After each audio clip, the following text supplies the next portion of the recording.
Hey guys, what's going on? My name is Joe and welcome to the top 5 cheapest Sunbeams Unusuals in Team Fortress 2. Now, if you're new here, I've got a series on this channel where I cover the cheapest Unusuals with a God tier effect, and I will be going in order of price as opposed to maybe a class specific one. And just as a quick sort of disclaimer as well, Spiky Mikey had this idea ages ago to do this series and never really got around to doing it, and unfortunately I ended up doing it before him whilst his was still in production, I believe, so apologies for any sort of mix-ups there, but when he does release his episode, guys, make sure to go and check it out because I'm sure he will do a great job with it. So without further ado, let's just get into the cheapest Sunbeams Unusuals in TF2. I actually really like Sunbeams. I think it's a really cool effect, especially when comboed as well. I think Sunbeams is one of those effects that generally does combo well with most other effects in the game. So let's get straight at number 5.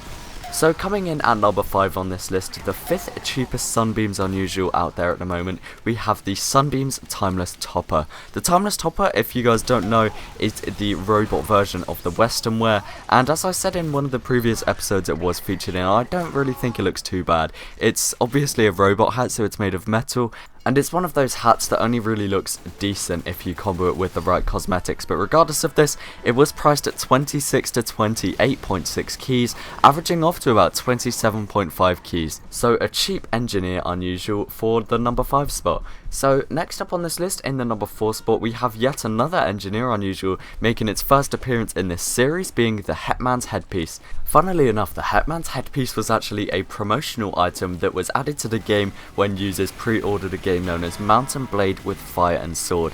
Of course, it did become a hat properly and is obviously unable to be unboxed in unusual form. However, it's that sort of engineer hat with feathers poking out of it, and I mean, it doesn't look too bad. It's one of those budget engineer unusuals, kind of cheap with most effects, but again, it doesn't look too bad in my opinion. When painted, it paints the 3 feathers sticking out the top of the hat, and overall it's just got quite a cool, unique aesthetic. The Sunbeams Hetman's headpiece again was priced quite a while ago at 22.8 to 31.2 keys. This averages off to about 27 to be exact keys.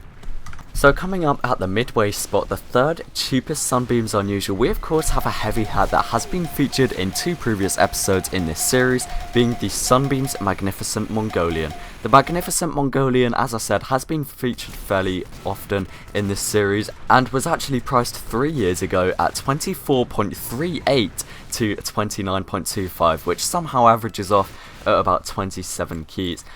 There's actually one on the market right now on backpack.tf classifieds for 27 keys, so it's likely to be selling again at that price. The Magnificent Mongolian, as I've said in just about every episode in this series, is one of those hats again that only really looks good if you have cool cosmetics with it.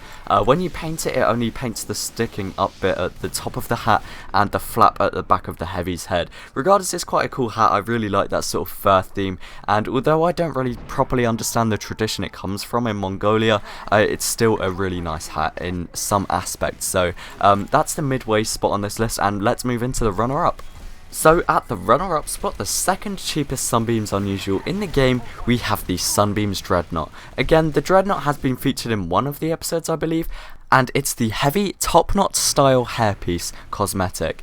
It's unpaintable, unfortunately. I did actually make the mistake of saying it was paintable. I got it confused with the Coupe Disaster, so if anyone did pick up on that, I do apologise. But yeah, it's unpaintable, and again, it's kind of one of those unusuals that, I mean, it's not really anything special. It's not too much of a nice hat. It really does need really nice cosmetics to go with it to give it a kind of theme and make your heavy kind of themed. Otherwise, it's just like some tied up hair on the head. Regardless, for just 24.5 keys, I believe it's a pretty good deal considering how nice Sunbeams is, and although it's a heavy hat, I still think that is an extremely low price.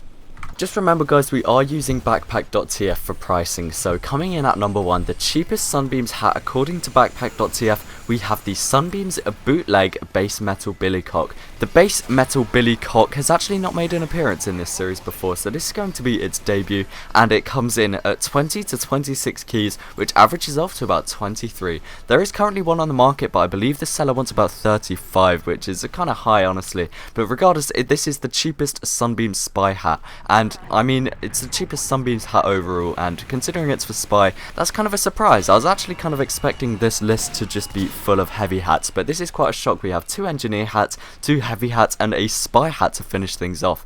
Just for those of you who don't know, this of course is another Robo Unusual. It's actually the robotized version of the counterfeit Billycock, which is the spy hat with the picture of another spy hat on top of it. And this is just the robot version, but opposed to having a picture stuck on the front, it has a small screen. So this is the cheapest spy hat. It is paintable, I believe, but all it does is actually paint the sort of screen with the picture of the hat on the front. So that's just about it for this episode, guys. Let me know what you thought down below, along with your suggestions for more episodes in this series, along with anything else you'd like to see on this channel. I've really been listening to you guys recently, and the vast majority of the content on this channel has been stuff you've suggested recently, so I really do appreciate you guys for that. And one other thing I'd just like to say, a lot of you guys have been asking about rags to riches. Initially I wasn't too sure of what to do, but I actually managed to set up my old phone after smashing my current phone. I actually managed to set up my old phone, and I have been able to trade again. So the new episode will be out within a few days, so I really do hope you guys are looking forward to that. It has been quite a while since I released the last one, but that's just about it, guys. Thank you again so much for watching, and peace.